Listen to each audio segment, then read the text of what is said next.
All right, good morning. Welcome to our Transportation and Regulatory Budget Subcommittee meeting. Apologies, a lot's going on this morning, so sorry we're running late. Glad they gave us a bigger room, and we have filled it and still have overflow. So thank you for being here. Want to introduce our committee members. Of course, we have Representative Willis and Representative Long on our committee here, and Mills, our trusty loyal staffer that helps us keep everything ticking. And then we have brand new, just recently sworn in, visiting with us today, Representative Mitchell. Thank you for joining us.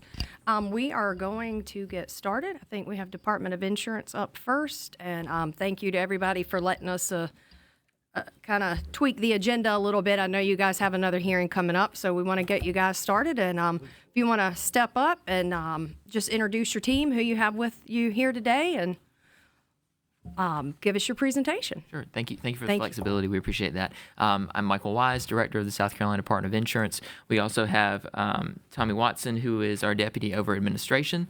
We have Robert Cathcart, our Legislative Liaison, and we have Frank Shepard, who's also helping us out with some legislative items.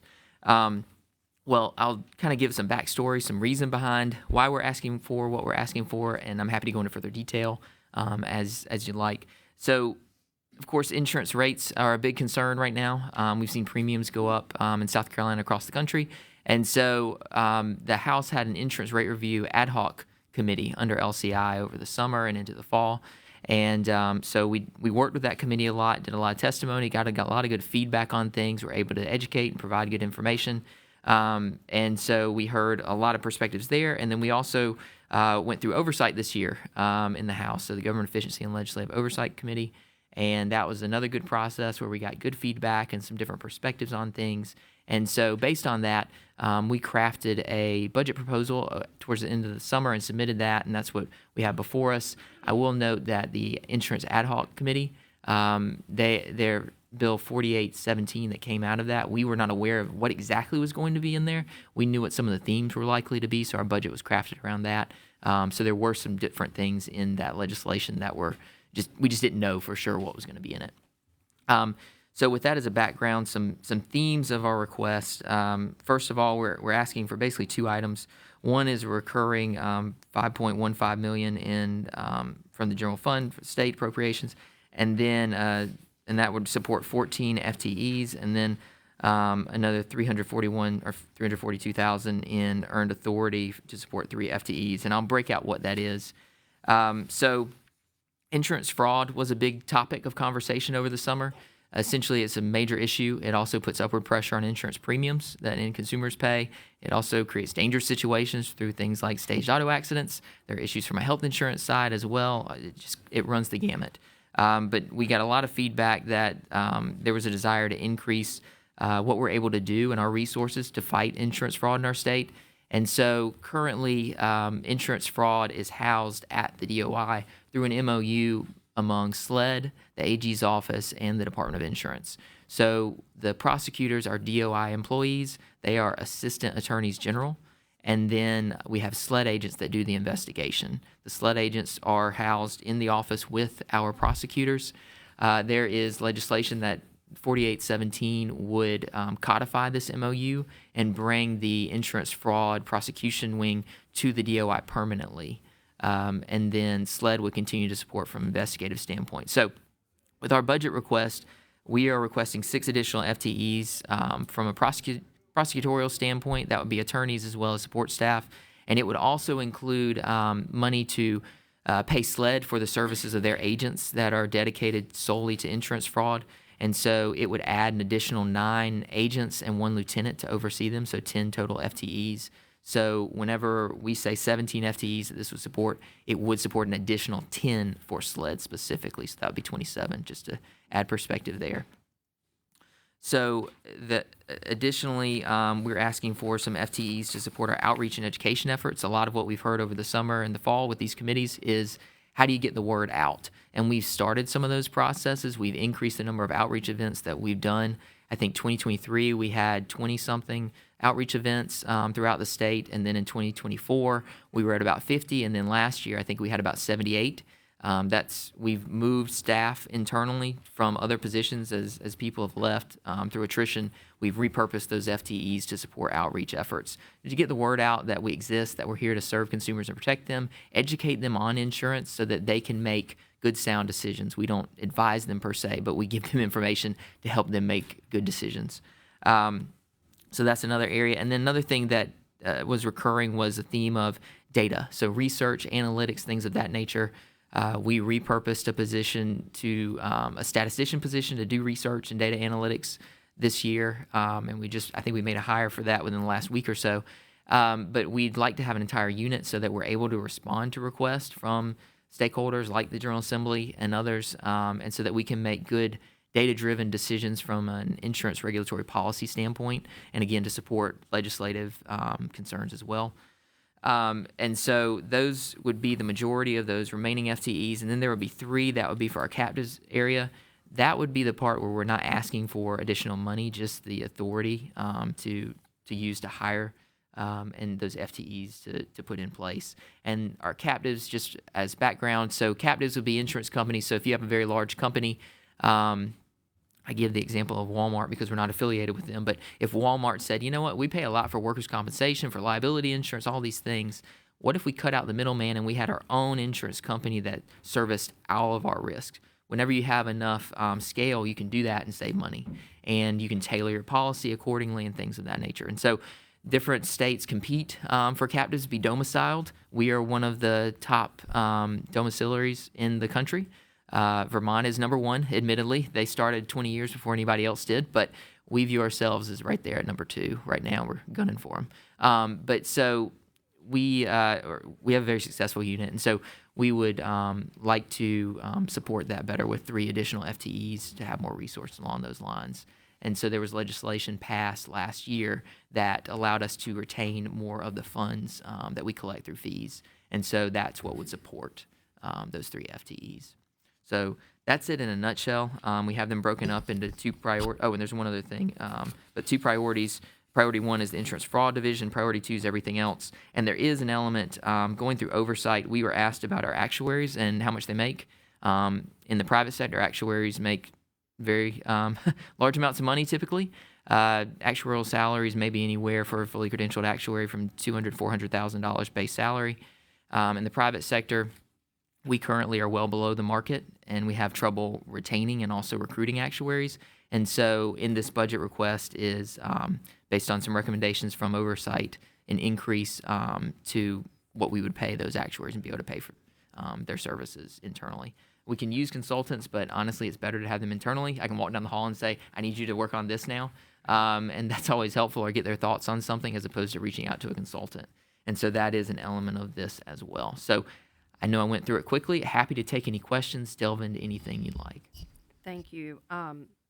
I have a question, a couple, but first, I just want to make sure, I know you guys went through oversight. I know there was some legislation over the last couple of years, and I just want to make sure that you guys are asking for everything that you need to fulfill the requirements of that legislation and some of the suggestions from oversight. So I think I had some folks reach out to me, and we've had some conversations.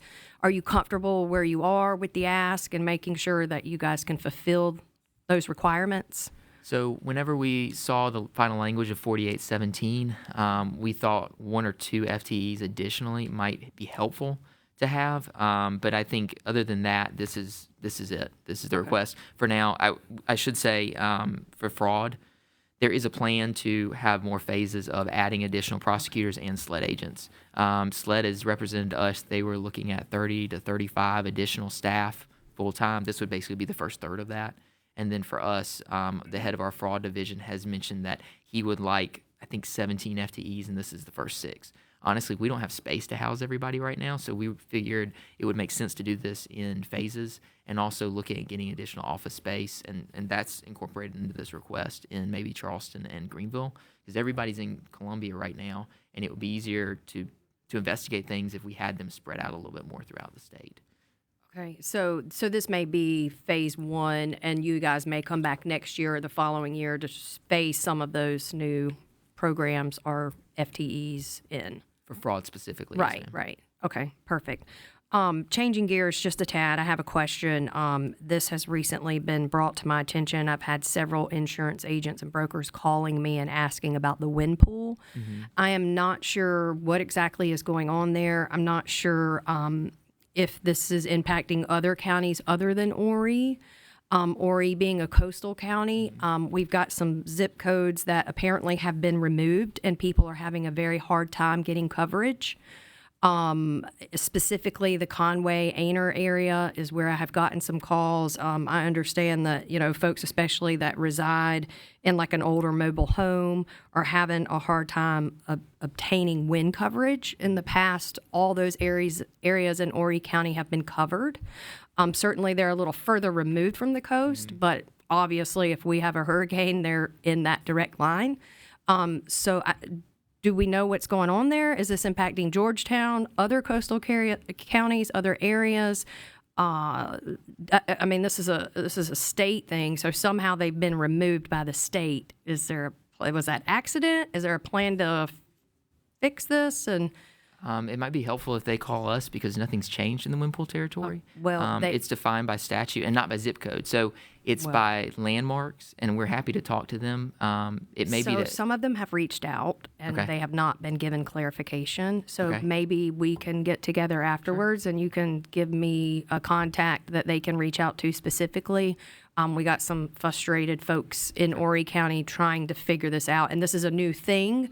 So, maybe we can connect after this hearing and see if we can't point them in the right direction, because for some reason they're not being able to get coverage. Okay.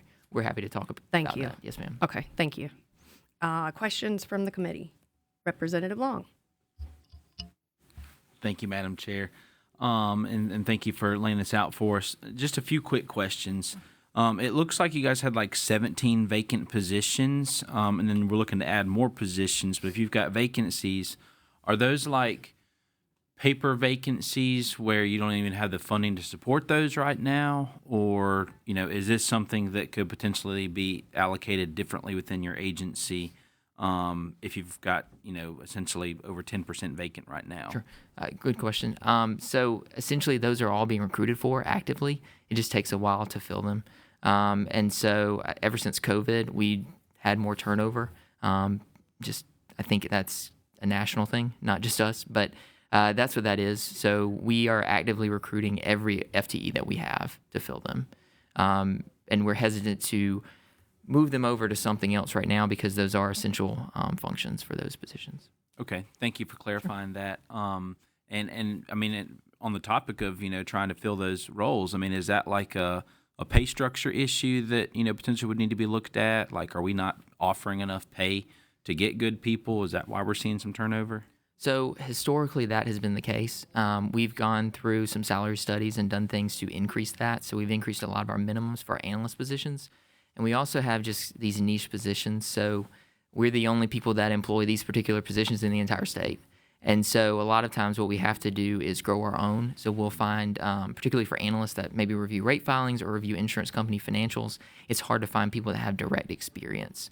And so depending on the position, it may be an entry-level position. It may not be. If it's not, it can be difficult to find and fill those positions. Gotcha. That makes a lot of sense.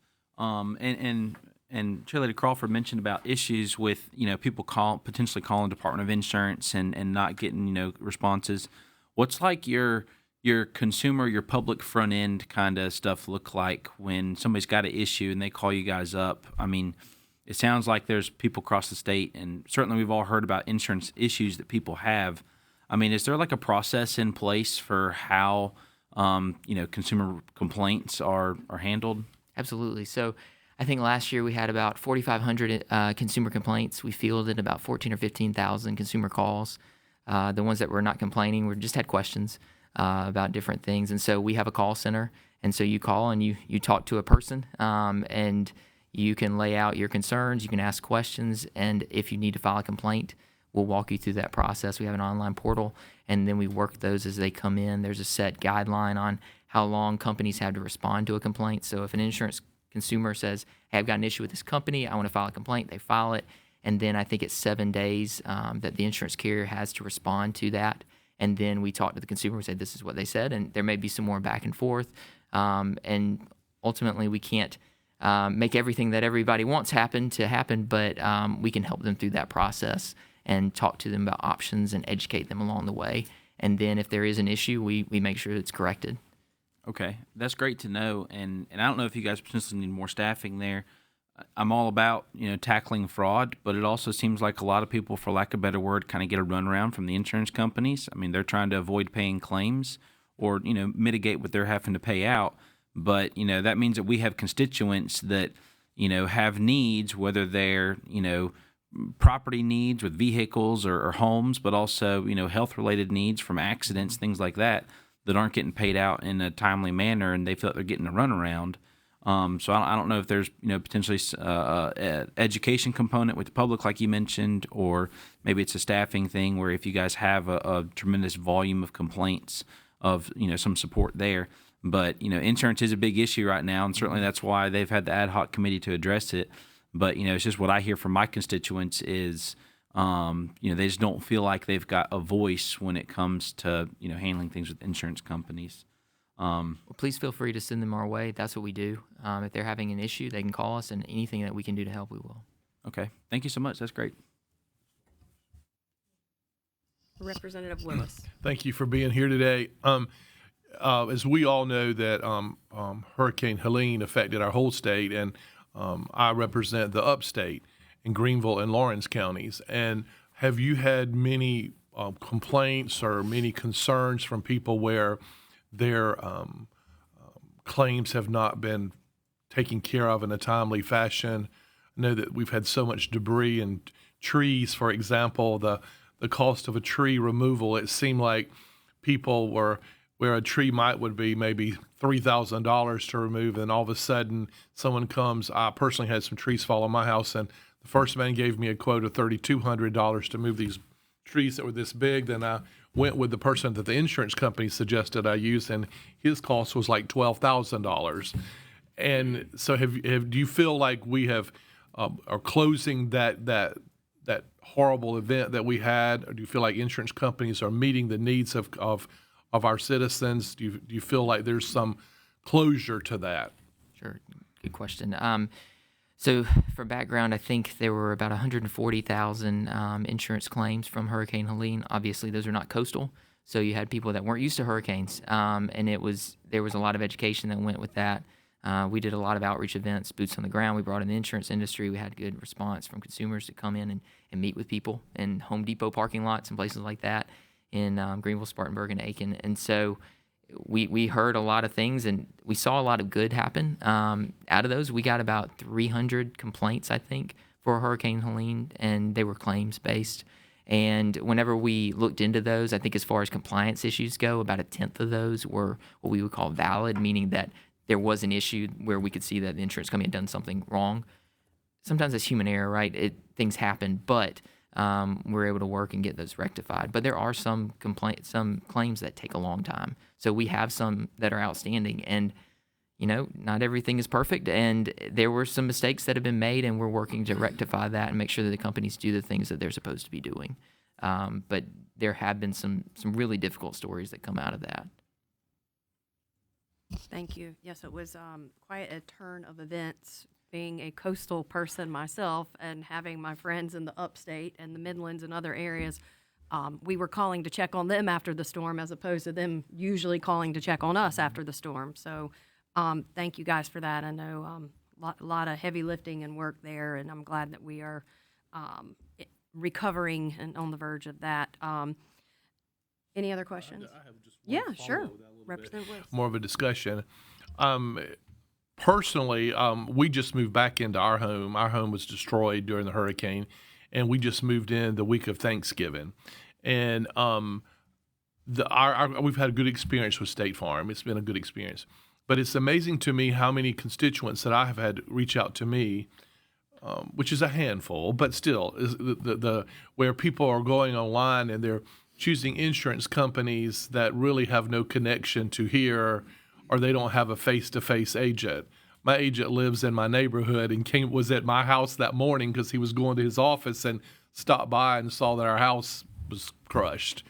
do you get any complaints or do y'all have any concerns about these? I don't want to say fly by night because they're good, but insurance companies people go online and will find coverage for their home to be economical for them, but maybe not the best investment they could make for coverage. So the direct carriers, that's what we would say where an agent's not involved. We like to provide people with education to say there are those options. If you want to go that route, there is an option to go with an insurance agent. And the purpose of the agent, they get paid a commission. And the whole point is that they are there to help. And if you have questions, call them. If you have a claim question, call them. If you have an actual claim, call them. If you want to know, hey, how much coverage do I need? Here's my circumstances. They can walk you through that. And so we really encourage consumers to look for a trusted agent. I know I've talked to my agent on many accounts and said, hey, what should I do here? Or, what coverage should I get? Or which company should I go with based on my circumstances and shop around my coverage. And so it's been a really good experience. And I like that. It's not for everybody. We understand that. But we encourage people to at least consider that. Because to your point, it is nice to have somebody that you can call or go to their office and talk to them and just ask whatever questions you want and feel like you're not in a vacuum. Most people don't live and breathe insurance every day. And I do, and I still go to my agent and say, how much coverage do I need? Because they're the ones who are in the market every day and who do that for a living. And so they're the professionals that we can trust. So I would strongly encourage people to consider that. It's kind of like in our world, Representative Long, for sale by owner versus actually hiring a realtor that is an expert in the industry, in the market, in the area, and can guide you and help you and give suggestions, and somebody that you know personally to work with, right? Any more questions? All right. Thank you. Appreciate what you guys do. Please, let me get some more information on this. Sorry to throw that out at you, but while you're here, I'm like, can we please look into this? Because I've had a couple of questions this week. If we can look into that and see to make sure that on our end there wasn't like something happened in the system that accidentally is leaving people out or something has changed, maybe unnecessarily, unknowingly. And let's see if we can work on that to see what's going on there. Sure. And the Wind Pool, we have a great relationship with them, and we can talk to them about it. Okay, too, great. so. Thank you so much. Thank y'all for consideration. Good luck in the other hearing, and please be in touch. If y'all could let me know this week, we can try to figure that out. Yes, ma'am. Thank you y'all. so much. Y'all have a good day. You too. Thank you.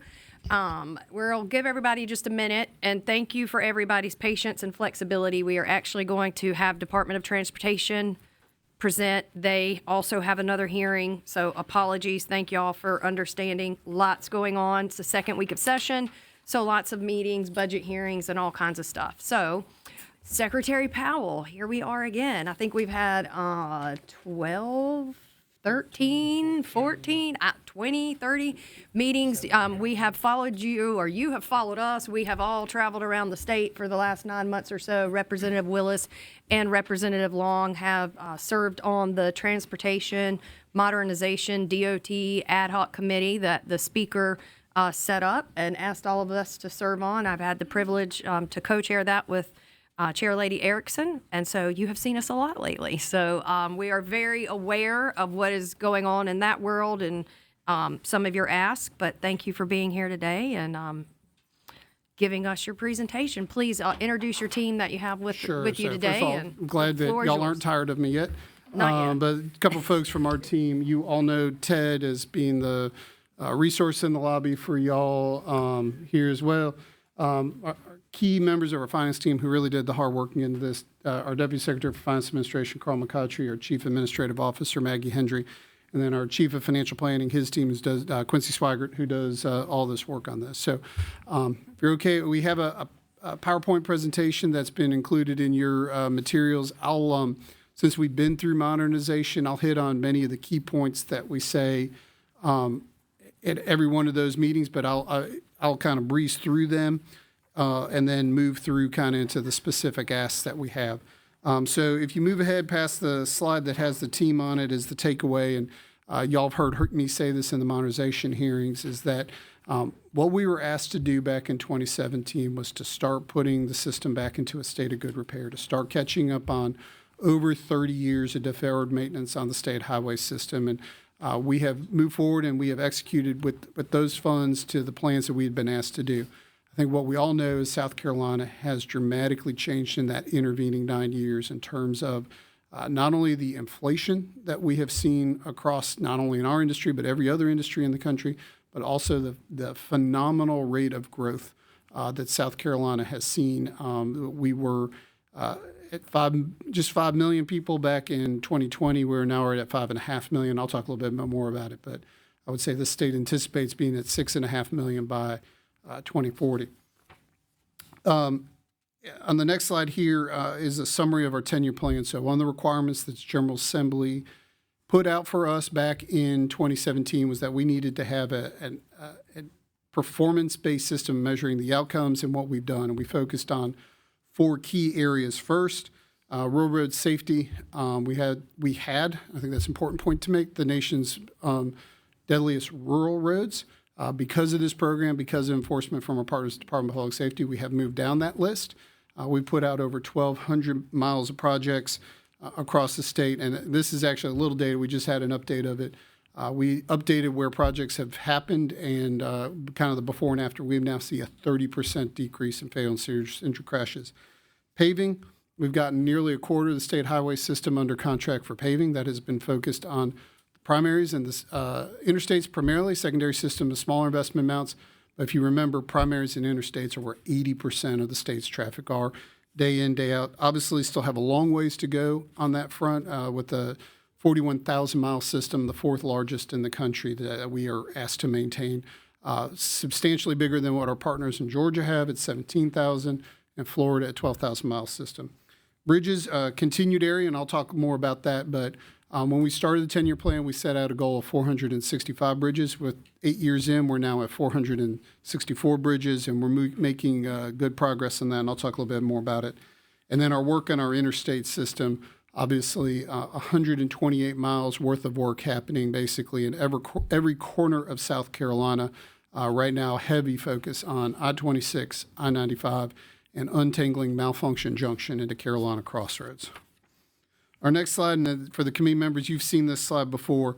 You know, one of the big challenges that we have in South Carolina, and this is not just unique to this state, but nationwide, is that we went on a bridge building boom in the 1950s, 60s, and 70s of building bridges that period of time. And what we are hitting is that point where they are hitting that 60-year mark for certain bridge designs, particularly in the upstate, where they had built bridges in the 60s with timber piles and concrete slabs. Those bridges are aging out. So we are going to continue to need continued investment. We're grateful for the investments made by the General Assembly back in fiscal 25 and fiscal 26. I'll talk a little bit about that in a second. Some things that we've done internally just to continue to work on improving bridges. We've established maintenance units in all 7 of our districts focused exclusively on bridge repairs. They were able to get, there was a couple of projects up in Pickens County not too long ago that probably would have been an extended closure. They worked in the rain and the water to get those reopened quickly.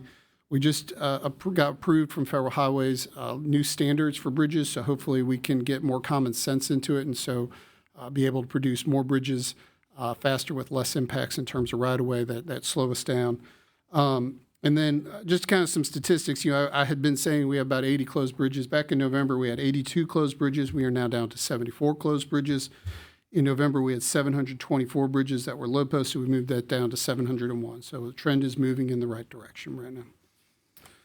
The other major issue on the next slide is inflation. Y'all have seen this slide many times, but the inflation that has affected the country has certainly affected the highway construction industry. Nationally, the Federal Highway Administration does a national index that has been up 67% over the past 5 years, and we've seen that in South Carolina. So when the 2017 roads bill was passed, we could purchase 114 miles of 2-lane paving with that 1 penny on the gas tax, which is about $35 to $40 million in a given year. Because of the inflation that we've seen, that buying power has decreased to 87 miles, and certainly part of the reason, part of our ask that the governor's put forward. And then lastly, of the big challenges facing South Carolina, obviously, is the rapid rate of population growth. We have almost added the same number of people since the prior censuses in the first 6 years since the 2020 census. So we are continuing to see growth. I think all 3 of your districts on the committee here are seeing phenomenal rates of growth happening across the state. And so that is certainly pressuring us as we look forward towards dealing not only with the deferred maintenance we've had on the system for the past 30 plus years that we are now working on, but now we're definitely seeing a tremendous pressure to deal with congestion and complaints about getting through intersections. I'll close with the slide that I've been sharing at every modernization committee meeting of, some of the challenges, issues, and I think the committee has really, I think, addressed these head on. But obviously, transportation planning, improving how we coordinate both at the state level, but also at the regional level. Modernization of our toolbox that we are running DOT on a 1990s toolbox of getting projects delivered. Definitely some things like NEPA assignment, a big Trump administration priority for us. I think we could take control of our environmental process and get much more done. And then obviously the funding question and part of the reason why we're here today. So moving into our budget request, the first slide there is the pie chart there is our estimated revenues for next year. It is we're requesting $3.21 billion is anticipated in revenue. What I would say that is higher than our normal about 2.7, 2.8 recurring revenue base that we have. There are a couple things in there. One, we have received 2 very large federal grants that we need to account for in our federal funds. That's the Lake Marion Bridge in I-95, which will be doing a groundbreaking probably later this spring, and then the Long Point Road interchange just outside the port. We received 2 large $175 million, $195 million grants on those. So those are being incorporated into our federal reimbursement number. Number of counties passed sales taxes in the past year and often asked the DOT. Representative Crawford Horry, Chairman Crawford Horry County is a good example of that. Representative Long in Spartanburg County, we've been increasingly asked to administer those projects on their behalf, and so you'll see that in that number there. One thing that will be an issue that we'll need to be mindful of is that the federal funding reauthorizes this year is when it expires. So there will be a reauthorization going on, a big debate that'll likely be in Congress in the probably summer and fall. That may change what we get. I don't expect the funds to grow. I'm hopeful it won't shrink, but there are going to be a lot of discussions about it as we go forward. In terms of our expenditure budget, on the next slide, we are our normal split is about half on maintenance, half on operational committees. Our overall remaining operations of the department are about 12%, so 88% of the funds are going right back into construction projects or paying for field maintenance personnel across the state. So getting into the next slide, the request, the Governor McMaster and I've shared with the committee members a letter that I wrote to the governor back in December. Our request has been amended after we had turned in things to EBO after that.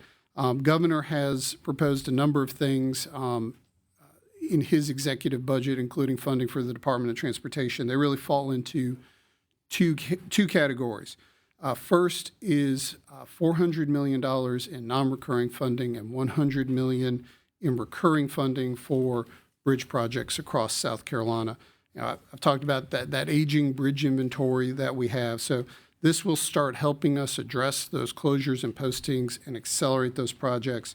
But I think it's important to note is we have a very robust pipeline right now. So we have been designing and prepping bridges. We have well over $500 million worth of projects that should be ready to go next fiscal year, so that would be ready to consume those dollars. The other thing I would share is that particularly on bridges right now, we are seeing some very significant industry competition. So when we put out a letting for a bridge right now, we are seeing 8 to 10 bids, which is a sign of a very healthy and very competitive market. So we believe the industry can absorb a request of this size and that we have the projects in design or shovel ready that would be ready to go once the funds are available to us. Just to put in context with the one-time money we received previously, back in fiscal 25, we received funds for rural road safety.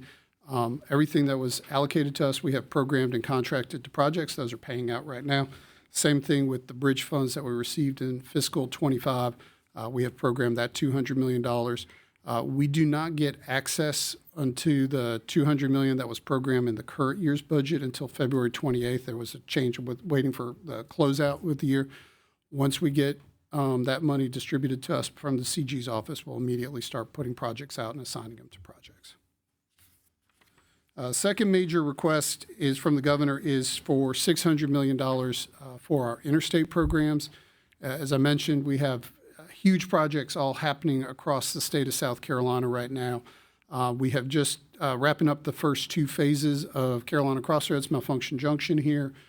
You'll start seeing construction on I-20 in Lexington County for the next phase of that, and then we'll be getting started on the procurement on the next phase at the 126 interchange. I-26, we have 3 contracts going on right now, one on the Columbia end, one on the Charleston end, and then the 2695 interchange there in the middle. And then I-95, we just executed the single largest contract in DOT's history, $728 million to widen I-95 at the Georgia border. So definitely work happening all over South Carolina. I think one of the challenges we've seen is when the last major discussion we had with the General Assembly about the interstate program, which happened in fiscal 2022, what we've seen is that inflation has affected this program. So similar to the national trend at 67%, we are estimating it's going to be about 59% more than what we had anticipated back in 2022. So the funding that if it will be allocated, all these projects are in active design right now, would be able to help us keep the 26 and 95 programs moving on track. We would plan to have the next phase of 26 go out at the second half of this year between mile markers 136 and 145 in Calhoun and Orangeburg counties. 2027, we'd be prepared to do the next phase of 26 coming out of Charleston between mile markers 172 to 187. And then in 2028, we would be ready to do the next. We think timing would be right about where the progress is on the current project. We could put out 8 to 21, basically going from Hardeeville to Ridgeland in Jasper County. So we would, if we don't get these funds, we will have to start making choices about potentially deferring projects going forward, just based on what we have available to us. I would say, the last time the General Assembly put money into the interstate program, it was $453 million of American Rescue Plan money. We are on track to have spent all of that money by March of this year, and that would be is one of the fastest rates of consumption of any state agency right now. And certainly, those funds, if they're not spent by December of this year, have to go back to Washington. So we'd be prepared. Done some analysis that if additional place needs to be put, we would believe that the authorized projects could handle $200 million more on that as well. There were 4 other major budget requests on the next slide that were not included in the governor's budget. The recurring ask on bridges was $300 million. So that's the balance there. I think we've talked about that. One of the things that y'all have talked about in the modernization committee is potentially looking at reducing the size of the secondary system. Obviously, the challenge for the local governments is the long-term maintenance. The proposal here would be to do a pilot and accompanying proviso on the next slides with to do a $25 million buyback program in which we would incentivize local governments to take on those roads. It is basically a one-time upfront payment that they would do. So I think it would certainly be the test to see if that would be a program that would have appetite for it. 2 other requests that are out there, and there's a companion request in the PRT budget with Economic Development Natural Resources Subcommittee. Right now, we are transferring $5.1 million to PRT to maintain the welcome centers. What we were asking for is that get funded in the general fund and PRT's budget. That would allow DOT to put those funds back into maintenance on the state highway system. And then lastly, we've been doing a lot of off-interstate litter pickup. There's $3 million in recurring. $8 million would be what we believe is necessary to get that program running and doing projects all across state in terms of picking up litter off of the interstate. In terms of our proviso changes that we have proposed for the year, obviously the first one is tied to that Welcome Center request that is over in Economic and Natural Resources Subcommittee of removing the requirement that we transfer those funds if there's been an appropriation by the General Assembly. And then on the next slide, lots of detail that I will not read, but is the details of how we would operate a road buyback program. It is very similar to the language that has been incorporated into at least one version of the modernization bill that was published recently. Lastly, we are administrators of the CTC program. On the last slide, as y'all recall, we get 3.99 cents of the gas tax goes to 46 counties. That gets divvied up based on 1/3 land area, 1/3 population, 1/3 rural road mileage. That's a statutory requirement. Those funds are placed in there, and you can see kind of the budget for where we are. There is the addition, the $160 million out of the gas tax. There is also a donor bonus that goes to counties where there are higher gas sales than they get out of the formula, and then we put that out there. You'll see in prior years there have been a series of one-time appropriations from the General Assembly towards the CTC program that they have been working through and programming right now. So with that, Madam Chair, I know y'all have heard a lot from me lately, but happy to answer any questions y'all might have. Thank you. Thank you for being here. And so can you talk a little bit about the plan, the proposal for the buyback or the give back of the roads to local governments? I will say, having personally spoken to, we had our municipal association day yesterday. Some of our local cities and towns were here. And in speaking to some of them, it actually is, there are some of them that are very interested in this. Yeah. To streamline this process, to help you guys out, to get some of those roads back.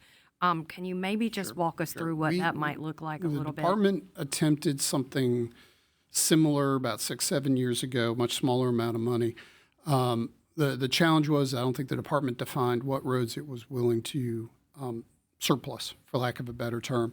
So what we're dealing with is some municipalities were asking for a primary route, the main, a U.S. shielded highway that the department would not, would be very reticent to release. We also had some municipalities where they were looking at it as a money grab and may not have had the capability and capacity to handle the roads in very small municipalities. So what this would propose to do is the department would publish a list of non-essential state highways. Would be very similar to the map that we presented in the green lined roads in the maps of the neighborhood streets that are in various places, certain country road type facilities. And then what they would get is basically an upfront payment. That's basically the equivalent of what would be necessary to repave the road, that they could then assume ownership and then take on the long-term responsibilities. There's certainly advantages in some respects for local government to take it on. They would assume management of the encroachment permit process.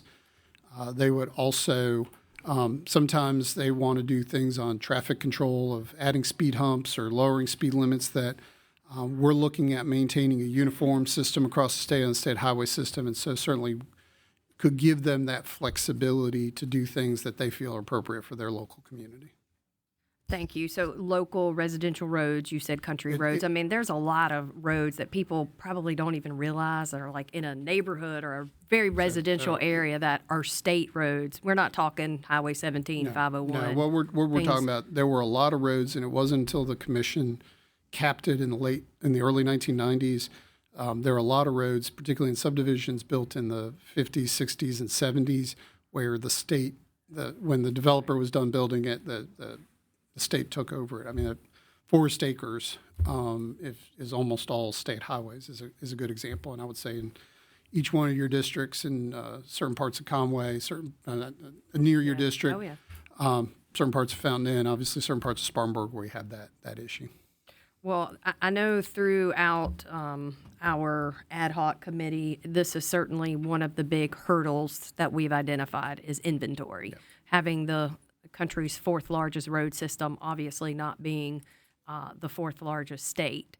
So I want to say thank you to you, to your team, to the Municipal Association, to the Association of Counties, and all the stakeholders for being willing to come to the table to try to help us address this. And so let's continue to have those conversations.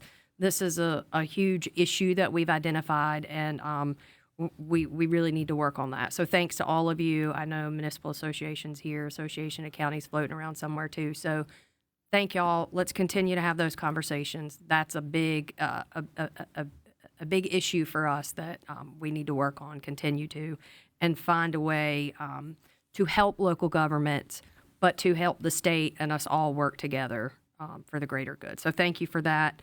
I do want to give you a minute to perhaps, I know we've talked about this before, and I want to give you some kudos and say thank you. DOT was doging before Doge was cool. I know we've talked about some of the 30% of the regulations that you guys have chipped away out and worked on. Can you maybe just briefly talk about that so everybody is aware of some of the work that has been done that we're continuing to work on? Part out of the leadership of the House, too. As we started that modernization process, not only did we look externally what the laws say, what opportunities we have that, but we looked internally at our regulations on that. Our regulations are, we are a construction and maintenance department at the end of the day. So our regulations largely are going to be required by federal code in terms of certain requirements that we have. So General Assembly is required has authorized the department under 57-150 of the code that we are to do what's necessary to accept federal aid. So there's a line in there. A lot of our regulations are tied to junkyards, regulation of junkyards, regulation of scenic highways, regulation of billboards. Those are all things from the 1960s. Lady Bird Johnson, if y'all have heard about her, President Johnson's wife, was very big into beautification. So there's requirements that are in there that we have that. But we did take. I had our chief counsel and our legal office, so bar licensed attorneys go through our regulations, and I would say we've identified several areas that we believe we can reduce. So we presented this to our commission back in December.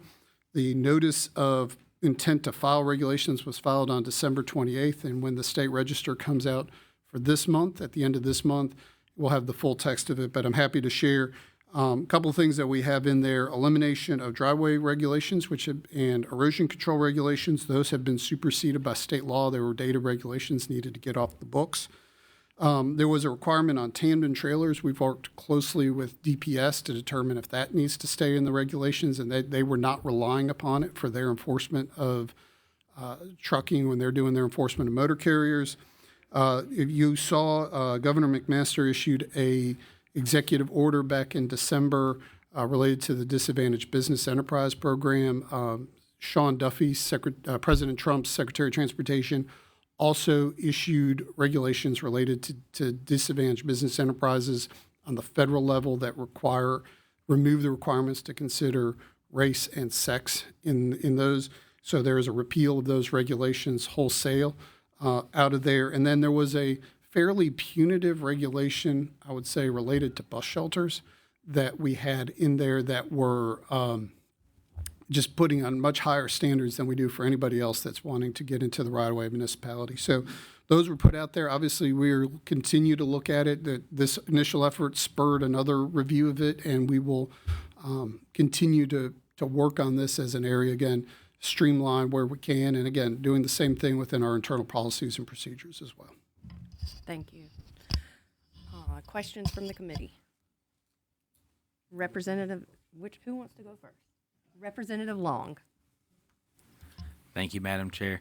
Yeah, most of the stuff we've done beat to death in the other committee.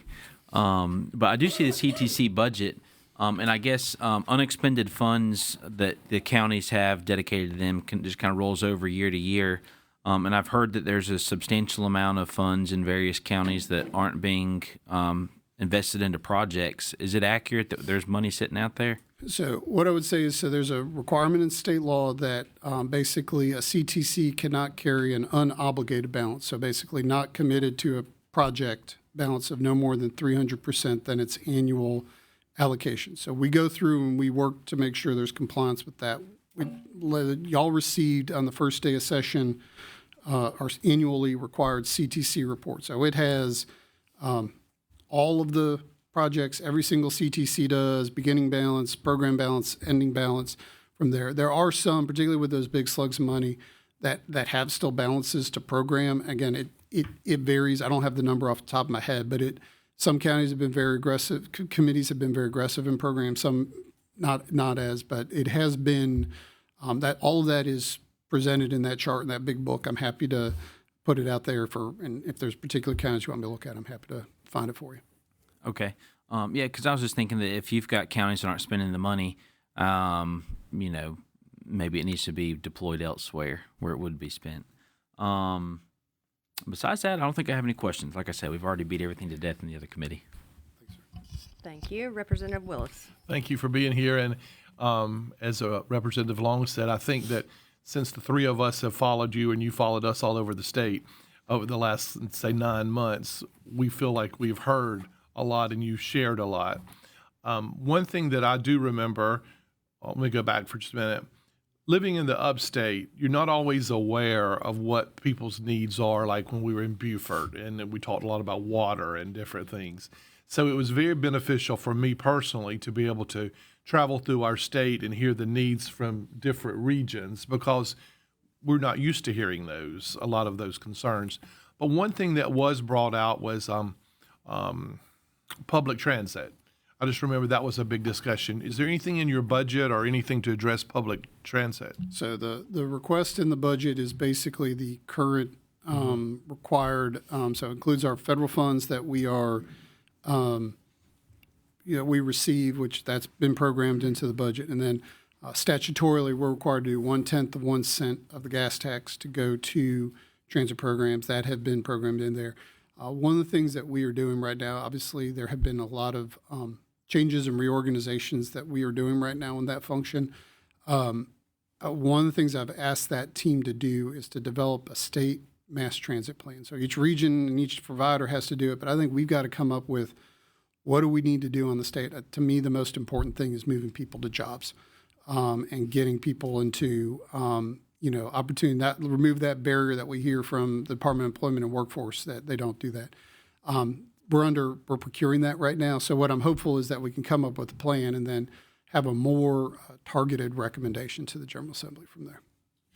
Thank you, because I just remember that sticking out to me, and then I've become more aware of it because, for example, in Greenville, which you used to live in the area, there's a lot of discussion between the airport and downtown to get people transit system from GSP to downtown Greenville for hotels and back and forth. So I've become much more aware of it after we've traveled our state. And I want to thank you for being so knowledgeable of roads. It amazes me as we've traveled our state how you can name a road like Neely Ferry Road back on from 233. You know the system, you know the roads, and that's it's really impressive that when someone mentions somewhere, you know that road. And I don't think that we would do it justice today if we did not say a big thank you to Ted over here for his help. He's always really responsive for whenever we have constituents that have concerns, and Alan as well.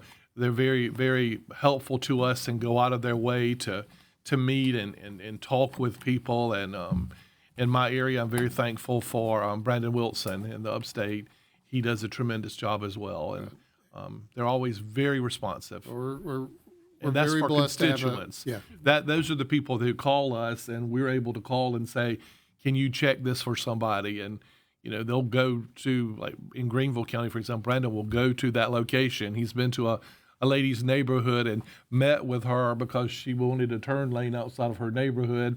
But the issue really was her her association. The bushes had gotten too big, and she couldn't see out. But she was blaming the road because she couldn't see out, but the bushes on her entrance were way out. We're blessed to have a very committed team, and You do have a a good great team. job. And so certainly Brandon in y'all's district does a fantastic job, and I think he'll be very busy with whatever winter weather that I got to worry about as soon as we get done with this hearing. Yes.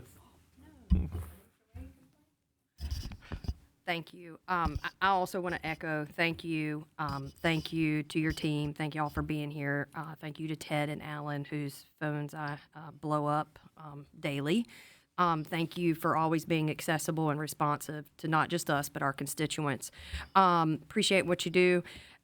Question, so I don't know if you've seen this or if you want to address it or have anything to say to it. Not to put you on the spot or anything, but I've heard some gossip this morning about some tabloids or somebody that did some AI-generated review of DOT. Haven't read it yet myself, admittedly, because I've just heard about it. I didn't know if you've seen it, if you wanted to address it, put anything. I haven't seen it, obviously. I'm aware of what it is, but what I guess I would say is I'm certainly happy to review what the findings of the AI report did and would take a look at it. And if there's recommendations that feel warranted to go forward, if not, obviously we put forward a 30% reduction in our reductions that were based off of a legal review that we did internally over the past several months. Absolutely, and thank you. And obviously, we have done a lot of work over the last 9 months ourselves, human work, and we've had a big committee of about, 25, 26, I don't know, about half of the Senate, and very proud of our team and thankful for them because even though we were traveling all over the state, you guys had a lot of representation from your team. We had a lot of members that showed up at all of those meetings. So we have certainly done a lot of due diligence and work and research, and I appreciate your team and what you've done to help us with that. To make what we have that is good is great. So thank you, appreciate you guys. And any more questions or anything else for the secretary? All right, thank you so much. Thank y'all. Y'all have a Appreciate good it. afternoon. Thank you. All right, we'll give just a minute to shuffle around. LLR, thank you for your patience. We'll have you get your team in place, and we'll start in just a second.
All right. Thank you for your patience. We are back and ready. If you will just please introduce your team, and the floor is yours. Sounds good. Be glad to. Good morning, Madam Chair and committee members. With me here from the agency, I, of course, have Chief Jones, the State Fire Marshal, Catherine Britt is our Deputy Director of Administration, and next to her is Reshma Parikh, who is our Chief Financial Officer. Virginia Wetzel had to run to another committee meeting, but she's listed as, there is. Well, I will try to be brief with our budget. I'm not asking for billions, so maybe that'll make it a little bit easier getting to this one. And then happy to go back and give any more detail that you may need. The only new money that we're asking for to support is to support the agency's move to the Department of Administration and their Division of Technology Services with the shared services, and then also to support the firefighter cancer plan premium increase. And of course, I thank Chief Helms and others from the Firefighter Association and from State Fire as well. Always appreciate the association's partnership and support. All the other requests we have are just authorization increase requests.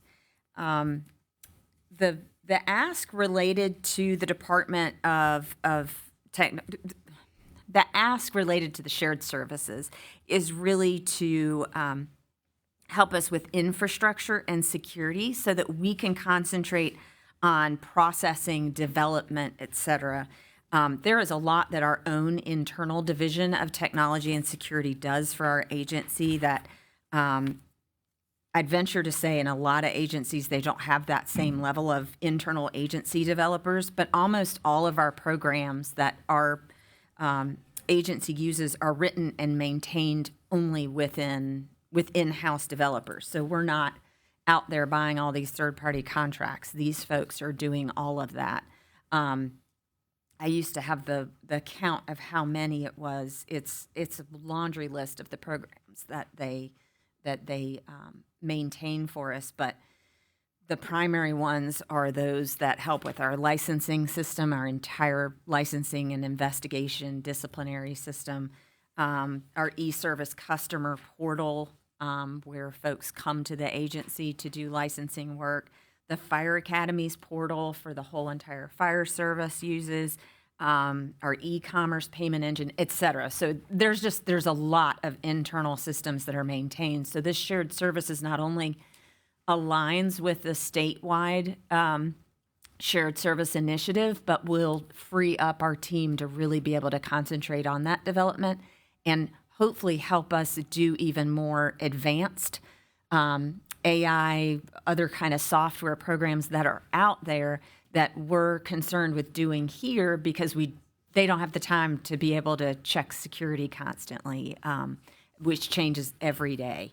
So, or I should say they don't have the time to do more. They're doing what they need to now, but for us to be able to do more programs, we need to send that off to the Division of Technology Services at the Department of Administration.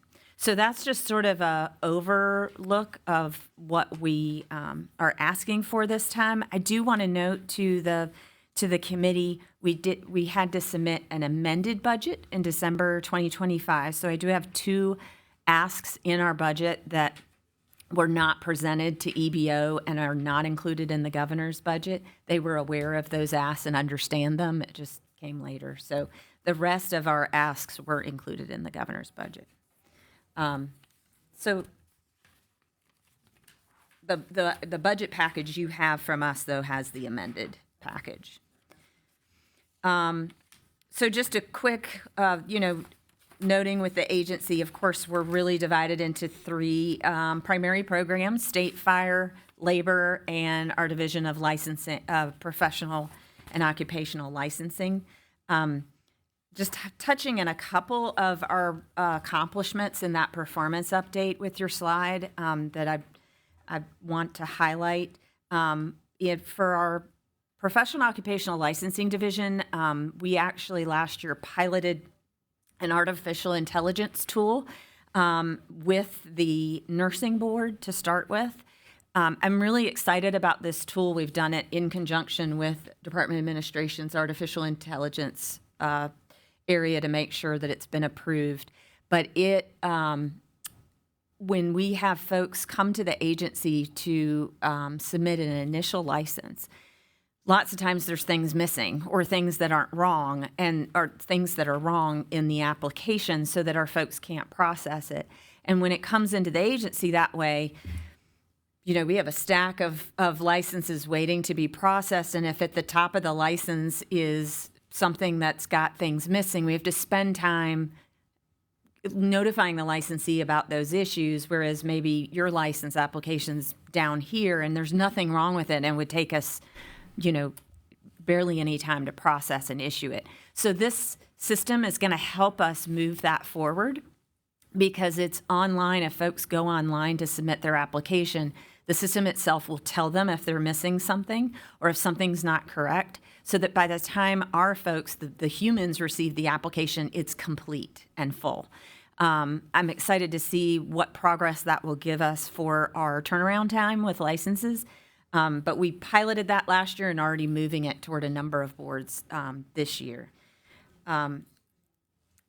Just want to highlight for our South Carolina OSHA program continues. The consultation program was actually given high accolades by the federal consultation evaluation report. They audit us every year, all of our different programs. Even though it's a South Carolina state program, we have to meet the federal requirements. And we've had to deal with a lot of things from them lately, so I find that really refreshing to see that they acknowledge some of the great work that we've done. State Fire, I could go on and on about everything they've been doing out there, but I wanted to highlight, particularly with an FDE request we have, the engineering services with the plan review projects that they have reviewed has reflected that we've seen a volume increase of 84% since fiscal year 14. So in just a little over 10 years, it's an 84% in the volume of plans that our team is being asked to review for fire sprinkler plans.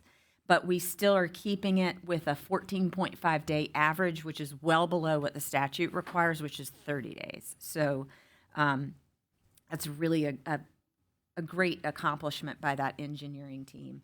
Our South Carolina Task Force 1 and the Helicopter Aquatic Rescue Team were involved, of course, in Hurricane Helene last year and 100 other activities, events, training, and incidents that they had to respond to. So hopefully we won't have to do too much this weekend, but we are watching it, and I know Jonathan and his team are already gearing up. So I'll skip right to our requests, if that's okay, and then happy to go over detail that you might have, or questions that you might have about the financial detail. So our budget request summary, the first priority is just the authorization request to accommodate the 2% employee pay increase that was given by the General Assembly last year. Priority 2 is the first of our recurring general funds request. This is for the annual cost of using the shared services at the Department of Administration's DTO. Priority 3 is the non-recurring request for that same migration. It's that first one-time cost to actually move everything, which is that $2.5 million listed there. Priority 4 is the new one, if you will, in our amended budget. This is an authorization request only. The ask is for $1.127 million in authorization. We do have the funds to pay it, but the issue is we don't have the authorization to spend. And what's causing this request is for the operating expenses of our professional and occupational licensing division. There is a contract that we have with a third party to provide a recovering professionals program to our licensees. It's a really critical program that the agency started years ago.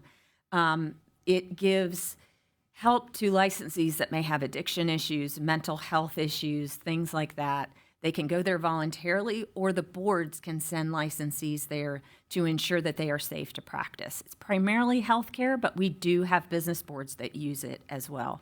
A really vital resource that we wouldn't want to lose. But we put out, it was time for us to send out a new RFP last year, and the lowest bid was $1 million, $127,000 more than what we had paid in the previous 5-year contract. So that's what this ask is tied to. Priority 5 is the recurring other funds request for our FTEs. Again, just asking for the authorization request for these. These 6 new FTEs, really the theme for all of them is looking at that increase in volume of what we're being asked to do. The number of licensees we get, the number of complaints that we receive that require investigation, the number of fire sprinkler plans, everything continues to increase. And so these FTEs are very strategically asked to deal with the highest volume areas that just don't have the human manpower to support what we're seeing. They're basically just 2 new FTEs, an attorney and a paralegal for our legal services. A new FTE for our elevators and amusement rides. I was actually here last year asking to increase the fees for that program, in large part because we knew we needed more people to be able to be across the state. And 1 new FTE for the engineer for those fire sprinkler plan increase at the state fire marshal's office. And finally, 2 FTEs for developers in our technology and security division. Excuse me just a second, let me get some water. I hear my voice going and I don't want to.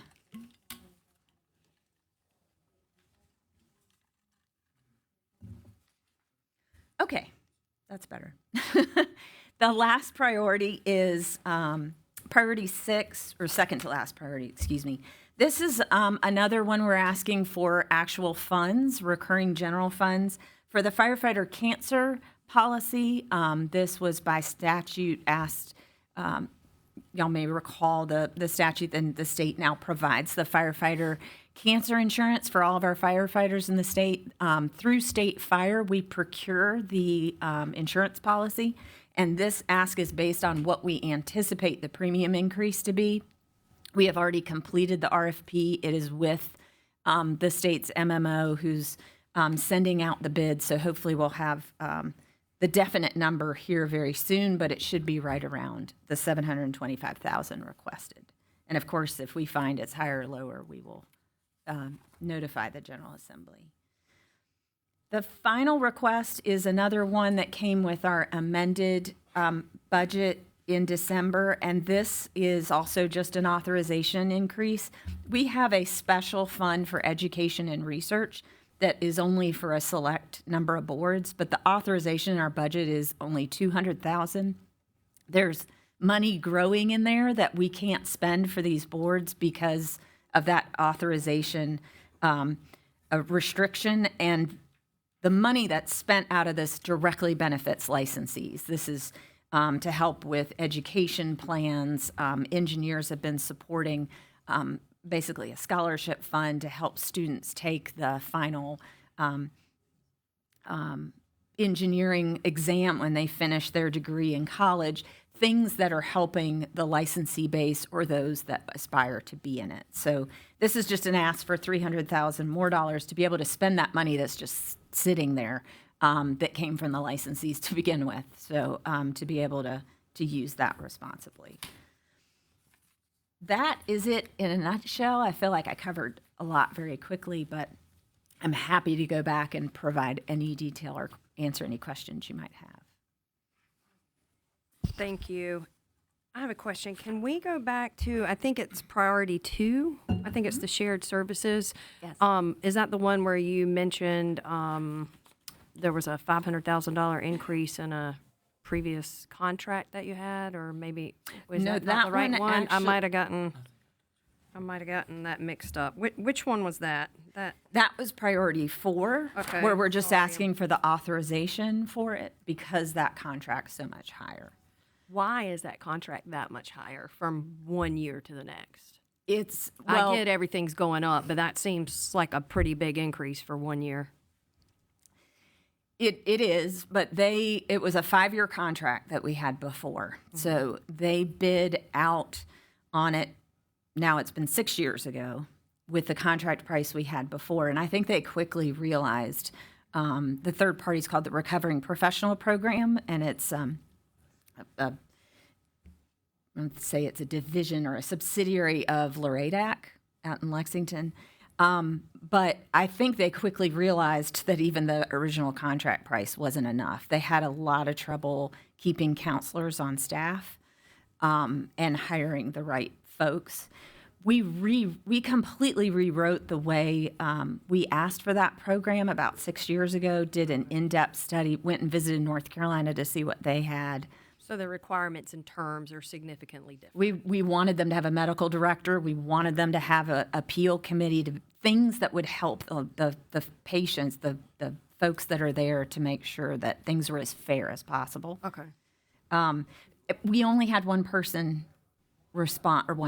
entity respond to the RFP, which I was surprised about. I mean, they do a fantastic job. I don't say anything to RPP, but it was surprising to me that we didn't have others that might be interested in something like this. But that means they were not only the lowest, but the only bid. So. Right.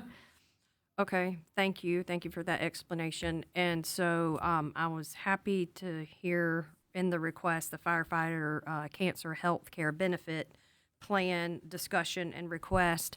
I do have a question on the SC FAST program. Yes, ma'am. If we could discuss that for a minute. I don't know if there's somebody here that wants to speak to that, or I guess I just kind of, for us and just a little update, kind of hear a little bit about that program and how that program works. I understand there's a incredible success there, but there's also some premium increases, and I don't know if I missed it, but I didn't see an ask in here for that. So FAST is actually completely run through the Firefighters Association. We basically have in our line item, in our budget, a line item to provide them the funding. But any of those questions, I would actually defer to Chief Helms, perhaps. Do we to have a them. request for, I know insurance is like the topic. We've talked about this and to Representative Long's point, and to your point on some other things, those premiums and costs are going up.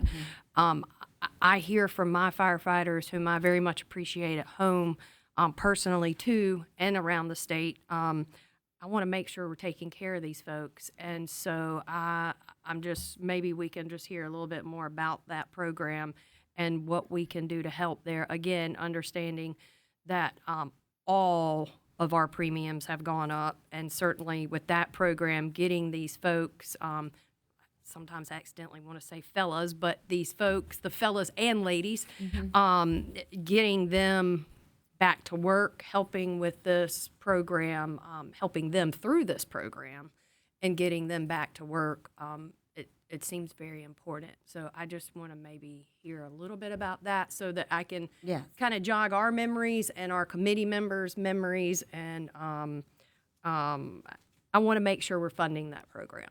And I'd be more than happy to let them explain that, because it is a great program. They do wonderful things for the firefighters. I just don't have any sight on what they need. Understood. So they're the ones who need to describe that. Thank you. Thank you for that.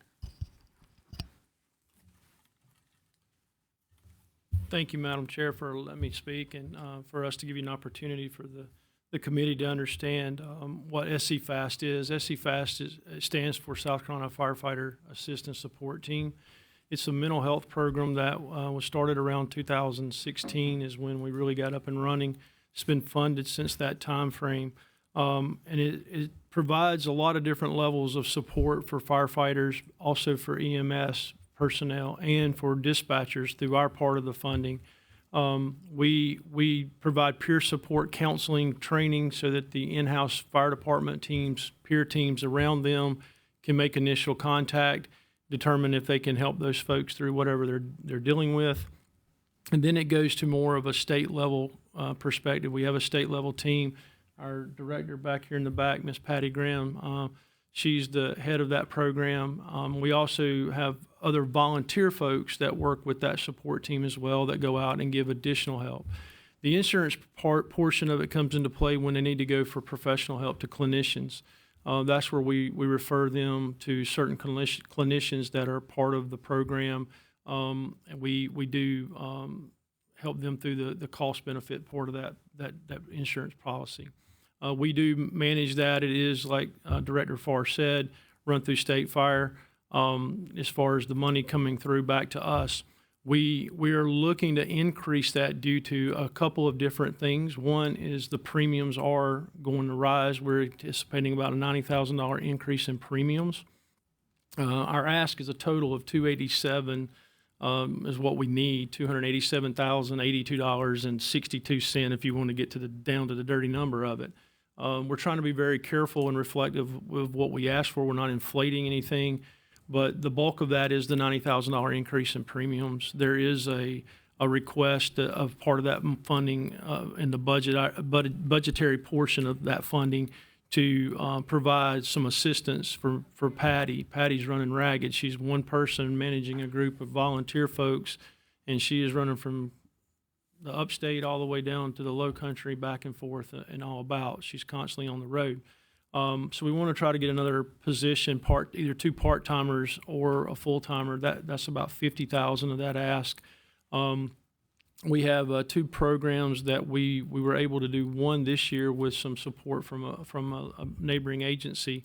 It's called PCIS, which is Post-Critical Incident Scenario Seminar.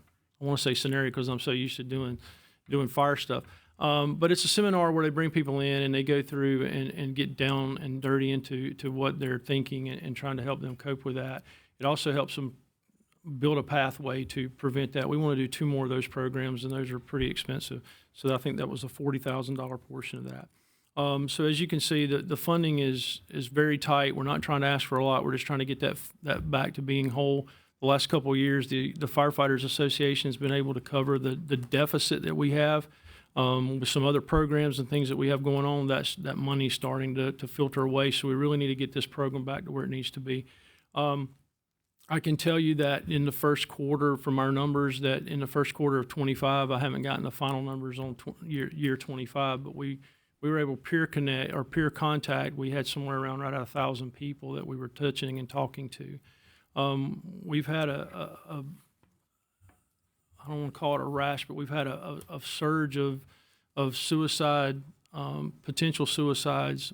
We've had other firefighters that have been able, have committed suicide that we've had to respond to. They do more than just that. They also respond to, tragic calls where, a child, we just went to, or had a call from Jasper County, I think, where we lost a teenager and a young child.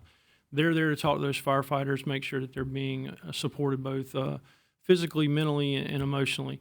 And so this program is very important. This program has prevented a lot of tragedies in the fire service. This program has really helped the EMS side. 40% of our claims last year, I think, were from EMS. So we're seeing a rise, and obviously the more claims, the higher premiums go. It's a bad thing, but a good thing. It's a bad thing we have people that are having issues and suffering, but it's a good thing that we have this policy, and the state's been very generous to help us with this, and we would love to be able to see a way that we could increase it to be able to maintain it. We're afraid that if we don't, then the thing that suffers is going to be the benefit portion of it. Still try to help people, but the clinician help and that advanced help to, send them to a Florida, in-home or in-person type facility to get better help is going to start dwindling down, and it's going to give us a lack of opportunity to be able to make it successful. Right. I can't imagine what y'all see in the field on a day-to-day basis. And what I know is, we've had a focus on mental health over the last several years, an increased focus, and very much needed. And so I understand the program, getting folks that have been through these tragic situations and seen these tragic events. it actually helps everybody in the end because it helps them obviously with their mental health, but it helps get them back to work. They're not relying on the system to help them. We also have firefighters, so God forbid something happens to our home or you need a firefighter, you want to call 911 and you want to make sure you have somebody. And we all know, we've heard before from y'all, what is it? Is it over 50% of our firefighters are volunteers in a lot of our areas already? So I appreciate what you do. I thank you. Thank you for the update. We're going to work on that for you. And any questions?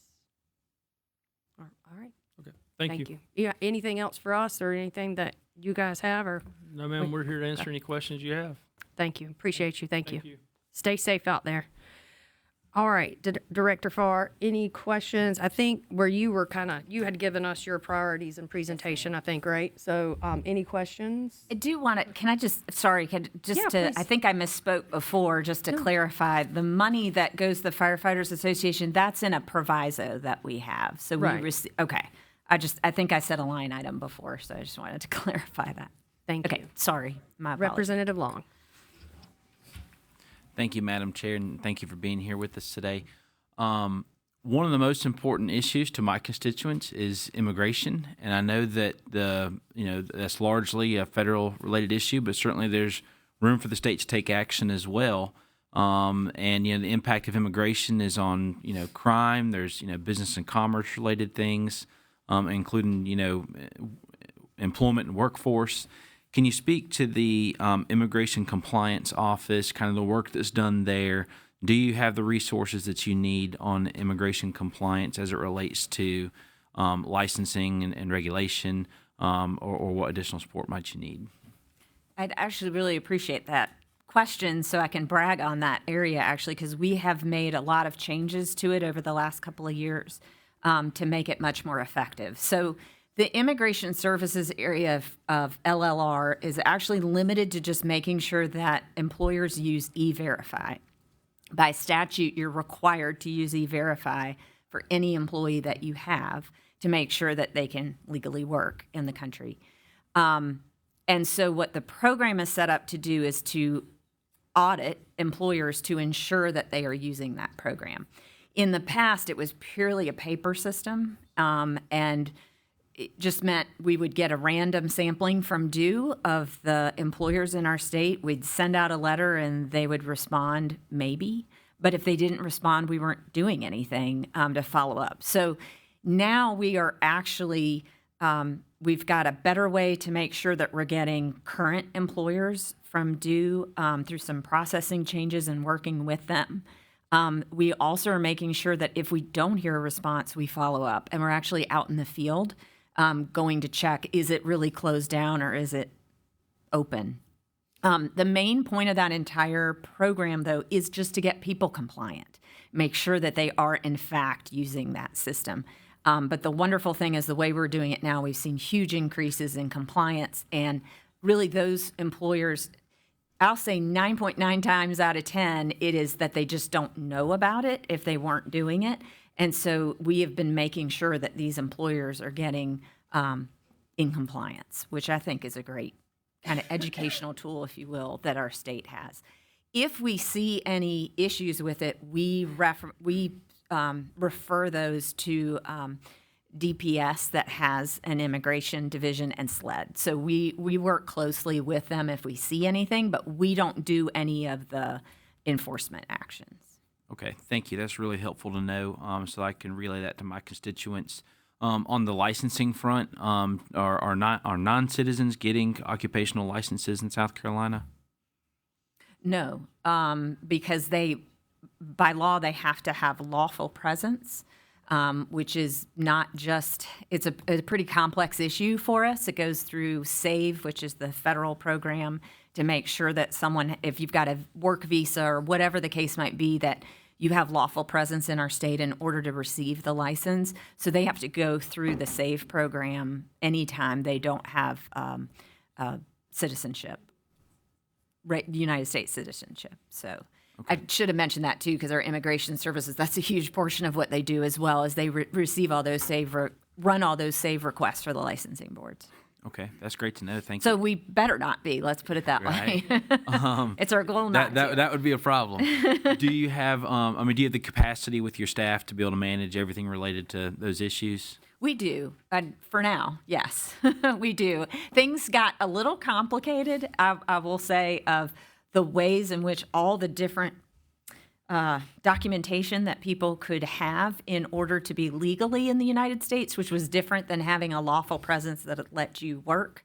And we didn't get, it was hard to get a lot of that information from the federal government, but we worked hard together to figure out, making sure we were interpreting it correctly as to whether someone really had lawful presence or not.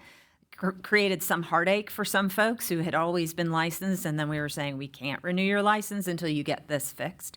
But we've been able to do it, and so far, with the staff we have, we should be fine. Okay, good to know. Thank you. Sure. Thank you. Any further questions? All right. Okay. Anything else for us? That's all I have. All right. Thank you so much. Thank you all Thank so you much. for being Appreciate it. here. Thank you for what you guys do. And appreciate our firefighters being here as well. So thank you. And with that, that will wrap up our agenda for today. However, we will meet tomorrow morning at 9 o'clock. 9 o'clock tomorrow morning in this room, right? 317 in this room. Thank you so much. Have a good afternoon. We'll stand adjourned.